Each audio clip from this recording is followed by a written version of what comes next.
Let's talk about emotional intelligence. You might know it as EQ, and it's this really groundbreaking idea that how you manage your feelings and the feelings of others can actually be a better predictor of success than just raw intelligence. Today, we're diving into Daniel Goleman's incredible work to figure out why. So, have you ever wondered why really smart people sometimes do the most foolish things? It's a paradox, right? We've all seen it happen. A brilliant person making a decision that's completely irrational, maybe even self-destructive. Answering this question, well, that's the key to unlocking the whole concept of emotional intelligence. Okay, so to really get this, let's start with a story. It's a perfect example of this very problem, a moment where everything we think we know about being smart just gets completely flipped on its head. So, picture this kid, Jason. He's a star student, right? Laser focused on getting into Harvard Medical School.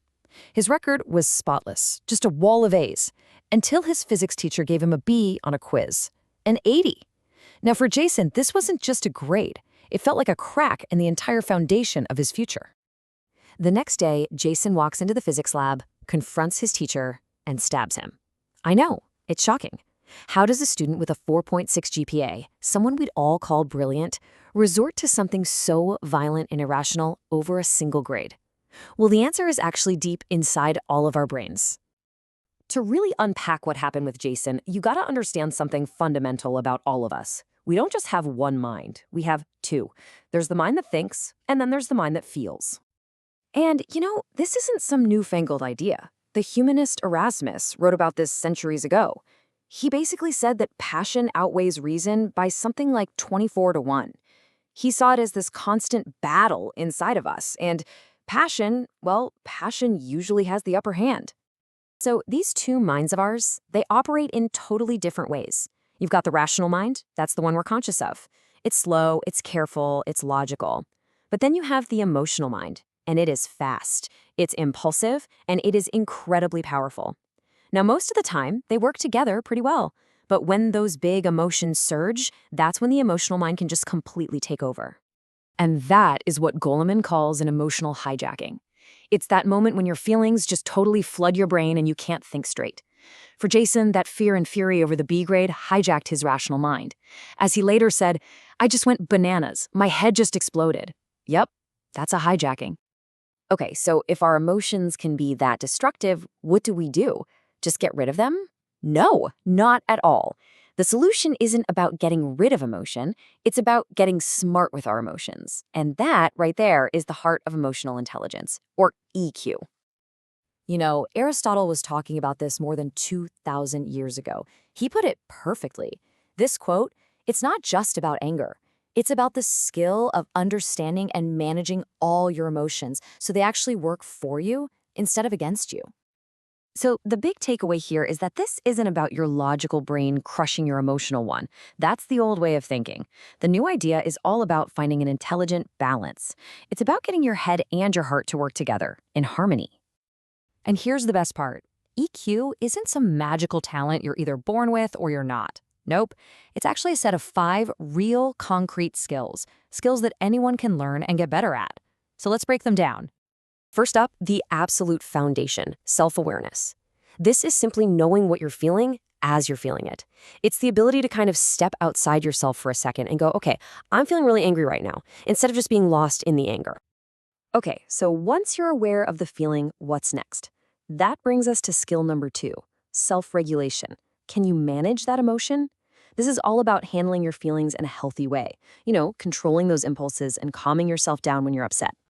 Third, we have motivation. This is the really cool one. It's about channeling your emotions to help you achieve your goals.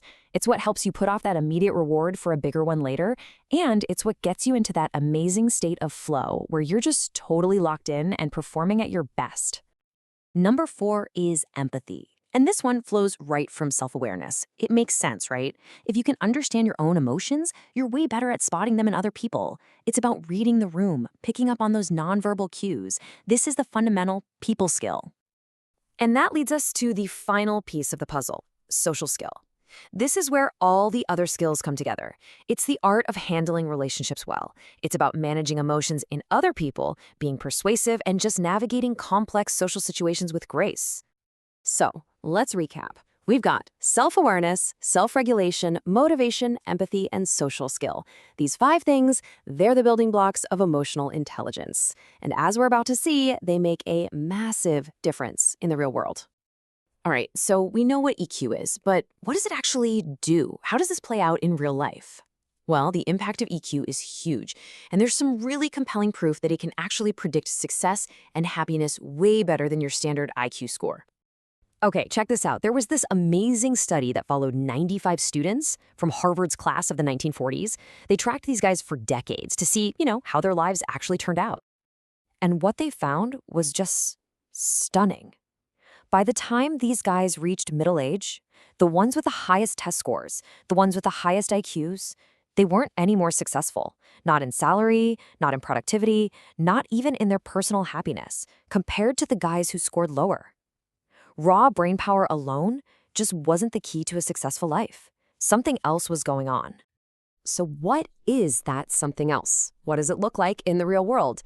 Let me paint you a picture. Imagine you're on a crowded train in Tokyo. Suddenly, this huge, drunk, angry guy starts screaming at everyone. He's looking for a fight. People are terrified. And on that train is an Aikido master who's thinking, okay, I might have to take this guy down.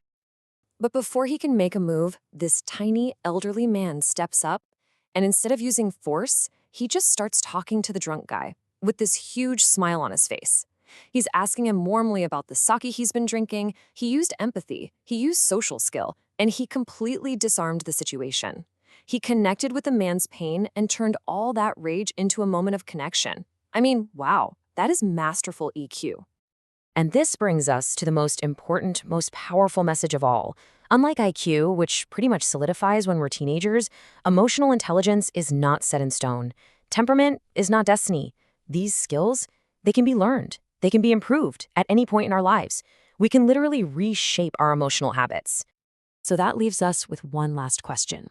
A question for you to think about. In those really important moments in your life, at work, with your family, when the pressure's on, which mind is leading you? The one that thinks or the one that feels? Because understanding that is the very first step to bringing them both together.